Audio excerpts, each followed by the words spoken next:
मैं पिछले 1 साल से ऊपर इस टॉपिक के ऊपर खामोश था, क्योंकि मुझे इस टॉपिक के ऊपर कोई लेना देना नहीं था। लेकिन तौर के ऊपर ये दोनों पार्टियों को ये चीज़ फ़ायदा देती है। 2 रुपए उसने अपने बचा लिए, दोस्त ने उसने, और जो बंदा ट्रैवल एजेंट है उसने 2 को प्लस करके 10 रुपए की अपनी गाड़ी लगा ली। अब सबसे ज़रूरी बात है, उस गाड़ी का मालिक कौन है? ये मिसाल इसी तरह की है जो मार्केट के अंदर लोग आप लोगों की कंपनियां बना के आपके इन्वेस्टर वीज़े निकलते हैं, तो उस कंपनी का असल मालिक कौन है, उसका असल रिस्पॉन्सिबल कौन है, जो मैं यहाँ पे बयान नहीं करने वाला इस चैनल के ऊपर इसलिए नहीं बयान करूंगा कि वो जो लोग ये काम कर रहे हैं उसका तोड़ निकाल लेंगे। ठीक, वाहन कल्चर सारा को समझ सकता है, लेकिन वो एक नाकाबिले पूरा एक इन्वेस्टर नहीं होता, कच्चे अंडे की तरह होता है, तो उसने पकने के लिए एक इंडोनेशियन लड़की का सहारा होता है। उसके बाद जो 20 लाख 30 लाख तक इन्वेस्टर आता है, उसमें से कुछ लोग आगे निकल जाते हैं। ये वो मुझे इंटरव्यू भी जल्दी मिले, और ये भी एक गुड विल है कि चाहे वो मुझे वीजा भी ग्रांट, आप उसका टर्म्स एंड कंडीशन तो पता होनी चाहिए। आप इन्वेस्टर वीजा उठा के आ जाते हो कि आपको पता है इसके बिहाइंड द रिक्वायरमेंट क्या होती है, कल को कौन सी चीजें हैं जो आपको फुलफिल करनी है। मेरे कहने से तो मैं 1 मिनट के अंदर आपका पूरा कारोबार तरतीब दे दूंगा, जेब के अंदर 1 लाख रुपया प्रॉफिट भी डाल दूं। अस्सलाम वालेकुम वरहमतुल्लाहि वबरकातुहू। तो आज की वीडियो का टॉपिक है जो 90% लोगों का इंटरेस्ट है इंडोनेशिया के बारे में। पिछले जितने भी मैं हफ्ते में लाइव आया उन लोगों का सेम ही क्वेश्चन रहा है कि भाई इन्वेस्टर वीज़ा क्या है, बिजनेस वीज़ा क्या है, हम इंडोनेशिया में इन्वेस्टमेंट करना चाहते हैं, क्या तरीक़ाकार है, क्या फ़ायदा है, क्या नुकसान है। तो इस वीडियो के अंदर मैं कुछ चीज़ों के ऊपर बात करना चाह रहा हूँ कि मैं पिछले 1 साल से ऊपर इस टॉपिक के ऊपर खामोश था, क्योंकि मुझे इस टॉपिक के ऊपर कोई लेना देना नहीं था। लेकिन कुछ मेरे अपने जो लोग सेम काम करते हैं ये ट्रैवल का, उनकी तरफ से और कुछ लोगों की बेवकूफ़ियों की वजह से मैंने सोचा कि यार इसके ऊपर एक प्रॉपर वीडियो बना दी जाए। वैसे नहीं, अगर मैं कभी लाइव आऊँ तो 90% लोगों का सेम ही सवाल होता है। तो जिस तरह इन्वेस्टर वीज़ा और बिजनेस वीज़ा दोनों ही एक चीज़ है कि आप किसी कंट्री के अंदर टेम्परेरी रेजिडेंस लेते हैं या उसकी बेस पे कल को सिटीजनशिप लेते हैं, उसको इन्वेस्टर वीज़ा कहा जाता है और बिज़नेस वीज़ा भी कहा जाता है। दोनों ही चीज़ें एक हैं। अब इसके बाद बताते हैं कि मार्केट के अंदर जो भी इन्वेस्टर वीज़ा होता है या जिस तरह ये कंपनी और उसकी बेस के ऊपर इन्वेस्टमेंट वीज़े निकलते हैं, ये जो मेरे जैसे लोग ट्रैवल एजेंट वाले हैं वो ही आपको ये काम करके देते हैं। लेकिन गलती यहाँ में ये आ जाती है कि कुछ लोग मार्केट के अंदर एक ही बंदे को उसकी अकेले की इन्वेस्टर वीज़ा और प्लस कंपनी देती है, चाहे वो उसके फैमिली मेम्बर हो गए उसके अंदर, यानी कि वो बंदा अकेला उस चीज़ को हैंडल करता है। और कुछ लोग मार्केट के अंदर इस तरह चलता है कि एक बंदा मशरक़ से पकड़ा, दूसरा मगरब से पकड़ा, तीसरा जनूब से पकड़ा और चौथा शमाल से पकड़ा, और चारों को जोड़ के एक चीज़ बना दी जाए। वक्ती तौर के ऊपर ये दोनों पार्टियों को ये चीज़ फ़ायदा देती है कि 2 रुपये उसने अपने बचा लिए, दोस्त उसने, और जो बंदा ट्रैवल एजेंट है उसने 2 को प्लस करके 10 रुपये की अपनी गाड़ी लगा दी। लेकिन एक अकलदार और समझदार बंदे को पता है कि इसका फ्यूचर के ऊपर जाके कितना नुकसान हो सकता है। और मैं आपको मिसाल देता हूँ कि आपने एक गाड़ी खरीदी है और वो 5 बंदों ने मिलकर खरीदी है, जिनका ना कोई ख़ानदानी तल्लक है, ना दोस्त है, ना यार है, ना इलाके तौर पे ऊपर, यानी कि किसी को कुछ नहीं जानते। और आप एक दूसरे मुल्क के अंदर आपको एक मैं गाड़ी दे दूँ और उसकी एक कॉपी दे दूँ, उस बोनेट के ऊपर रख के भाई खुद ही डिसाइड कर लो कौन सा बंदा ओनर है, कल को किसने इसका टैक्स पे करना है, कल को किसी अगर ये थेफ्ट चोरी में इस्तेमाल होगी, ये इसने कोई एक्सीडेंट किया, तो उन 5 बंदे उसको गाड़ी के अंदर बैठे हुए जिन्होंने पैसे लगाए हैं, एक वरी उसका कौन रिस्पॉन्सिबल है, और सबसे ज़रूरी बात है उस गाड़ी का मालिक कौन है। ये मिसाल इसी की तरह की है जो मार्केट के अंदर लोग आप लोगों की कंपनियां बना के आपके इन्वेस्टर वीज़े निकलते हैं, तो उस कंपनी का असल मालिक कौन है, उसका असल रिस्पॉन्सिबल कौन है। तो ये चीज़ें एक अक्लमंद बंदे के लिए भी निशानी होती है कि यार मैं पैसे लगा रहा हूँ, अगर 2 रुपये में बचा रहा हूँ तो अगर उसमें 2 ऐड करूँ और उस चीज़ का मैं खुद मालिक बन जाऊँ, ज़ाहिर सी बात है किसी एक बंदे का काम नहीं है। एक कंपनी उसकी बेस पे इन्वेस्टर को हैंडल करना, उसे 2-3 बंदे ऐड करने होते हैं, तो वो अपनी फैमिली मेम्बर्स को ऐड करें जिसको कल को भी फ़ायदा होगा। तो ये एक सजेशन थी, दोनों साइडों से ये बेवकूफ़ियाँ हो रही हैं। तो मेरे ख्याल से आप बेहतर है कि अगर आप आना चाहते हैं तो आप अकेले की आपकी कंपनी हो, उसमें आपके फैमिली मेम्बर हों और उसकी बेस पे आपके वीज़े हों, और आप यहाँ पे आपके अपना काम करें, बजाय इसके कि बाहर से गठजोड़ करके आप आ जाए।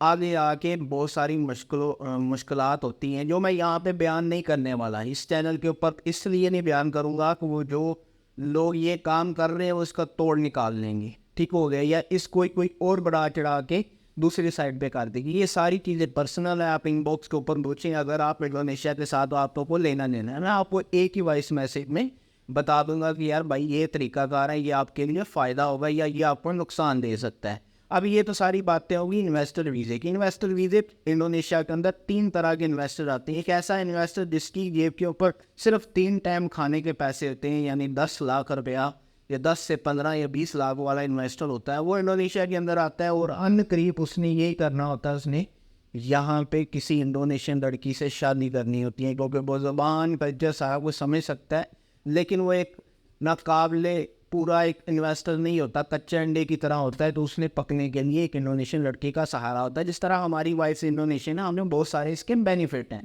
उसके बाद जो 20 लाख 30 लाख तक इन्वेस्टर आता है, उसमें से कुछ लोग आगे निकल जाते हैं। ये आगे निकलने से मेरा दूसरी कंट्रीज में मूव कर जाते हैं। इसका ये नहीं मतलब कि मैं लोगों को ये चीज़ तरतीब दिला रहा हूँ कि आप लोग आएँ, गारंटी आप इससे अगले मुल्क के निकल जाएंगे। मैं अपनी 12 वीडियोस के अंदर ये चीज़ कह चुका हूँ कि पाकिस्तान के अंदर मैं ही किसी यूरोप कंट्री का वीज़ा अप्लाई करूँ तो मुझे चांस है कि वो मुझे ना दे, या मुझे अपॉइंटमेंट मिलते ही कुछ 6 महीने लगा दें। लेकिन अगर वही चीज़ मैं यहाँ से आगे अप्लाई करूँ, चाहे मैं इन्वेस्टर हूँ चाहे मैं दूसरा हूँ, मेरे पास इंडोनेशिया का स्टे परमिट हो, अच्छी बैंक स्टेटमेंट हो, तो मेरे चांसेस ज़्यादा हैं कि मुझे इंटरव्यू भी जल्दी मिले। और ये भी एक गुड विल है कि चाहे वो मुझे वीज़ा भी ग्रांट कर दे। उसकी रीज़न है कि जो भी वीज़ा ग्रांट होता है उसके बिहाइंड द सीन एक ह्यूमन होता है, जिसे वीज़ा ऑफिसर कहते हैं, जिसकी बेस पे रिजेक्ट और एक्सेप्ट वो करता है, उसके हाथ में डिसीजन होता है। पाकिस्तान के अंदर जो भी एम्बेसी होगी उसकी पॉलिसी डायरेक्टली पीछे से आ रही होगी, यार पाकिस्तानियों को इस तरह ट्रीट करना है, कितनों को देना है कितनों को नहीं देना। लेकिन वो थर्ड कंट्री के यहाँ पे चीज़ चेंज हो जाती है, वो पॉलिसी इंडोनेशियन के लिए आ रही, तो मे भी यहाँ पे आपके लिए एक नरमी का वो मामला बन जाए और आपको वीज़ा मिल जाए। तीसरे वो इन्वेस्टर हैं जो रियल इन्वेस्टमेंट है, ये जहाँ पे किसी बड़े प्लान की तरफ से आते हैं। ये मेरी वीडियो हर 3 टाइम के इन्वेस्टरों के लिए है कि भाई बेवकूफ़ी ना करें। मैं हमेशा ही अपनी वीडियोस के अंदर कह रहा था कि आप पहले इंडोनेशिया को वहाँ के विज़िट करें। मेरे पास 3100 किस्म के विज़िट की आपके पास फ़ायदे के मेरे पास वीज़े हैं। अगर आप इनबॉक्स करेंगे तो वहाँ पे बताऊँगा, यहाँ पे बताऊँगा तो लोग उसका भी जुगाड़ लगा के आगे आपको सीधा कर देंगे, या आपको नुकसान होगा। इसलिए ये बात आपसे छुपा रहा हूँ। आप आएँ, आप विज़िट करें। 7100 यहाँ से चीज़ें हैं, जब तक आपको पता नहीं होगा यार उस मुल्क का इंफ्रास्ट्रक्चर किस तरह का है, दुकानें किस तरह की है, बिज़नेस टाइप किस तरह का क्या है, मुझे ऑनलाइन मार्केट क्या है। ये फ़र्ज़ करो फॉर एग्ज़ाम्पल आप फैसलाबाद से हो, ठीक हो गया, आप क्या एक ही दिन उठ के अपना घर बार सारा कुछ बेच के गाड़ी पे लाद के लाहौर या इस्लामाबाद या कराची में कारोबार करने के लिए निकलोगे? कभी भी नहीं निकलोगे। पहले आप अपने विज़िट करोगे, 2 नहीं 3 मरतबा करोगे, फिर जगह देखोगे मैं कहाँ पे जाके रह सकता हूँ, क्या है लाहौर में, खाना कितने का मिलता है, रेंट कितना है। ये अक्लमंद तरीन इंसान की निशानी है। और पाकिस्तान में अपने मुल्क में हम यही काम करते हैं, हम बाहर ये आके क्यों नहीं करते? ठीक है, आप लोग अपने ज़हन में रखें कि यार अगर चलो मैं इंडोनेशिया गया, मुझे इसकी समझ नहीं आई या मैं ना इसके काबू हुआ, जो एटलीस्ट आपकी ट्रैवल हिस्ट्री तो बनेगी। लेकिन अगर आप अंधाधुन वहाँ से बैठ के फायरिंग करोगे कि यार मैं जाऊँ, मेरे पास वीज़ा हो, मैं जानते ही पैसा लगाऊँ, ये गाड़ी खरीदने जैसा नहीं है कि ये गाड़ी का मॉडल इंटरनेशनल है, सुजुकी की या हुडा की है, चल मैं स्पेक्स घर बैठ के देख लेता हूँ, वहाँ पे जाके क्या है ज़्यादा से ज़्यादा करेंसी का फ़र्क होगा। नहीं, ये चीज़ें ऐसी नहीं है, ये चीज़ें बहुत ज़्यादा डीप हैं। और इसके ऊपर मैं आप लोगों को, आप इनबॉक्स में आए, अगर आप सीरियस है विज़िट करने के हवाले से, मैं आप लोगों को मल्टीपल ऑप्शन दे सकता हूँ कि यार ये वाला आपके लिए बेस्ट रहेगा। कुछ ना मिलेगा, एट द एंड आपको ट्रैवल हिस्ट्री बच जाएगी। उसके अलावा मैं इसके ऊपर मल्टीपल सीरीज़ की वीडियोस अपलोड करने जा रहा हूँ, जिसमें आपको रेंट ढूंढना, गाड़ी बुक करना, इस तरह की मल्टीपल ऐसी चीज़ें हैं जो जब वहाँ से बैठ के लोग पूछते हैं। ज़ाहिर सी बात है कि आप फॉर एग्ज़ाम्पल लाहौर के ऊपर मकान दुकान डालने जा रहे हो एक मार्केट के अंदर, आप ये प्लाजे के अंदर नहीं, आप तो एक गांव से तल्लुक़ रखते हो जहाँ पे मंथली रेंट पे आपको एक दुकान मिल जाती है। अगर आप यही मेंटालिटी लेके जेब में उतने पैसे लेके लाहौर में कारोबार करने जाओगे तो फेल नहीं होगे। आपको नहीं पता बड़े प्लाजों के इंस्टॉलमेंट होती है, उसकी जो डीपी होती है, जो पहले पैसा देना होता है, वो कितना बड़ा होता है। या छोटे शहरों में एक पंजाबी ज़बान में कहते हैं पगड़ी दी हुई है, वही लाखों की बनती है। तो मार्केट में कारोबार या कारोबारी बनने से पहले आप उसका टर्म्स एंड कंडीशन तो पता होनी चाहिए। आप इन्वेस्टर वीज़ा उठा के आ जाते हो, क्या आपको पता है इसके बिहाइंड द रिक्वायरमेंट क्या होती है, कल को कौन सी चीज़ें हैं जो आपको फुलफ़िल करनी है। तो ये मेरे प्यारे भाई, आप एक मरतबा विज़िट करो अगर आप असल के अंदर आना चाहते हो। कुछ नहीं मिलेगा, एटलीस्ट 2-3 मुल्कों के साथ ट्रैवल हिस्ट्री बना के लेके चले जाओ। तो ये वीडियो लोगों को बताने के लिए थी, तो पहली बात है कि यार आप करो विजिट।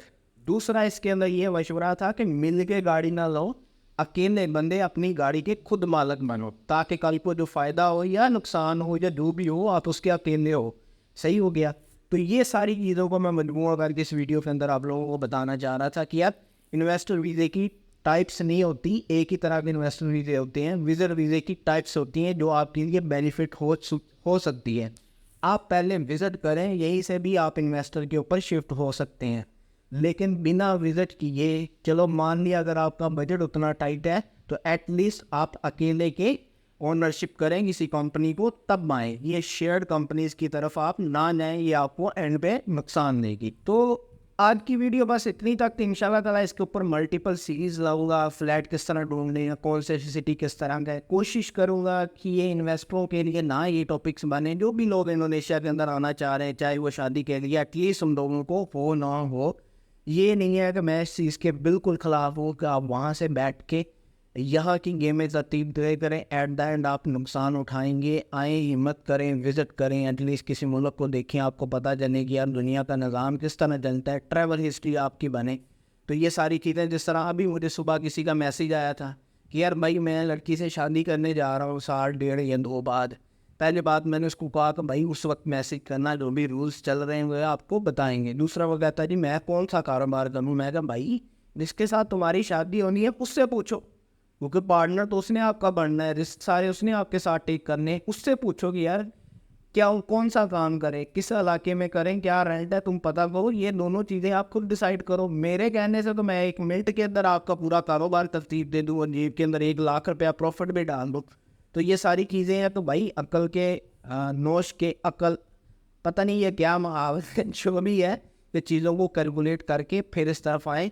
आपका एक गोल हो कि यार मैं जा क्यों रहा हूँ, अगर ना वो फुलफिल हो तो एटलीस्ट आपके पास ये ट्रैवल हिस्ट्री बन जाए। पहले विज़िट को फोकस करें। तो अगर आप कहते हैं कि नहीं यार मेरे पास नहीं है, मैं डायरेक्ट ही आना चाह रहा हूँ, तो फिर अपने अकेले की कार खरीदने के लायक हो या उसको खरीदें। तो मिलते हैं अगली वीडियो में, तब तक इजाज़त दीजिएगा। अल्लाह हाफ़िज़।